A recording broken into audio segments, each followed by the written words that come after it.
والسلام على أشرف الأنبياء والمرسلين أما بعد وعن ابن عباس رضي الله عنهما أن رسول الله صلى الله عليه وسلم كان يقرأ في ركعتي الفجر في الأولى منهما أعوذ بالله من الشيطان الرجيم قولوا آمنا بالله وما أنزل إلينا أو كما قال.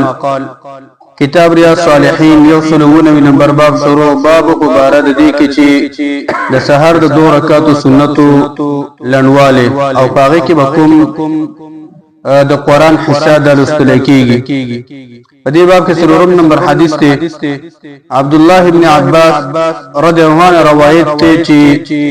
ان رسول الله صلی الله علیه وسلم كان يقرأ في ركعتي الفجر في الاولى دا وی چې یقینا رسول الله صلی الله علیه وسلم عادت مبارک داو چې د سحر په 2 رکعات سنت کې وي. په اول رکعت کې د دغه 2 رکعاتونو دا آیات لوستو د قران دا حسب الاصطلاح چې الله فرمایي قولوا آمنا بالله وما أنزل إلينا وما أنزل إلى إبراهيم وإسماعيل وإسحاق. الآية التي في البقرة د سورة بقري دا آیات بلستو چې دا یو سلو شپږ نمبر آیات ته اول رکعت کې به دا آیات لستو د الله پیغمبر سحر سنتو کې وفي الآخرة منهما او د بل رکعت کې د دغه 2 رکعاتونو دا آیات لستو سورة آل عمران 35 نمبر آیات ته چې آمنا بالله وشهد بأننا مسلمون. اول سر دی آیات دا چې فلما حس عيسى منهم الكفر قال من انصاري الى الله قال الحواريون نحن انصار الله آمنا بالله وشهد بأننا مسلمون. نو دویم رکعت سحر سنتو کې دا آیات لستو سورة آل عمران 35 نمبر آیات چې دا یو آیات لستو او فبل روایت کی راضی وفي روایت وفي الآخرة التي في آل عمران او په بل روایت کې راځي چې په دې رستنی رکعت دویم نمبر رکعت کې با د سورۃ آل عمران دا آیات لوستو چې یو سلو سورۃ آل عمران 38 نمبر آیات ته قل يا اهل الكتاب تعالوا الى كلمة سواء بيننا وبينكم الا نعبد الا الله. په دې بل روایت کې دا راځي چې یعنی په دویم رکعت کې به دا آیات لوستو سورۃ آل عمران 38 نمبر آیات. نو دا ټول ثابت دي چې سره د شان تفاول آیات کې قولوا آمنا بالله وما انزل الينا دا آیات ورولي او پرست رکعات کې کله دا آیات ولي آمنا فلما حس عيسى منهم الكفر او کله دا آیات ولي کله دا آیات ولي چې تعالى قل يا اهل الكتاب تعالوا الى كلمة سواء بيننا يعني دا دوه په حدیث کې ثابت دي ادا یو عظیم سنت عمل د سنت کې راوستل پکار دي. پنځم نمبر حدیث وان ابي هريره رضي الله عنه ان رسول الله صلى الله عليه وسلم قرأ في ركعتي الفجر.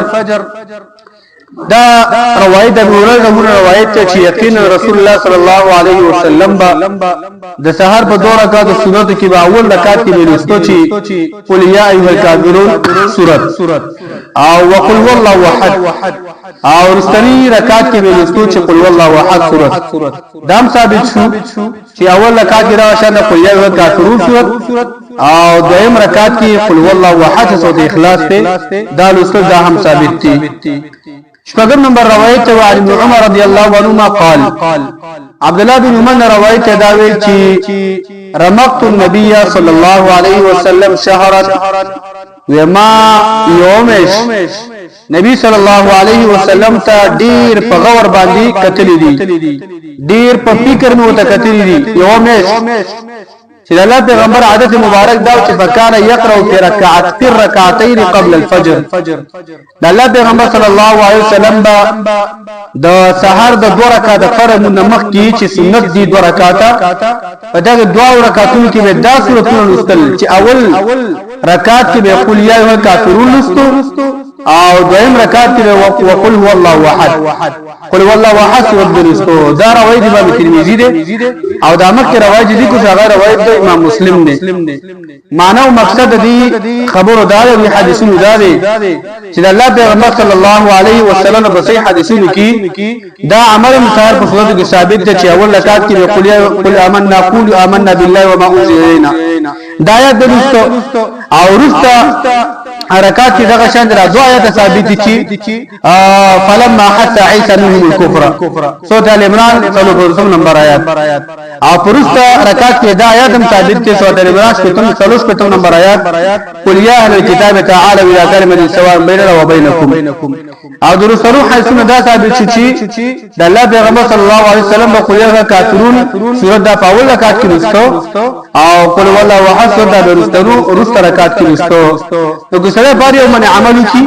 نو دا بهتر ده او الله تعالی پاګه مې اجر ورکړي بهترین خبره ده چې کله سره دغه شان د بلوت رقم عمل کوي او بلوت رقم عمل کوي نو هغه ټول ته کې سورۃ دا براګیر کړی شي الله تعالی به دغه شان د مؤمن مسلمان د خسته بدلی ورکړي الله تعالی به خبر مو تاسو سم کو توفیق راکړي وصلی الله علی نبینا محمد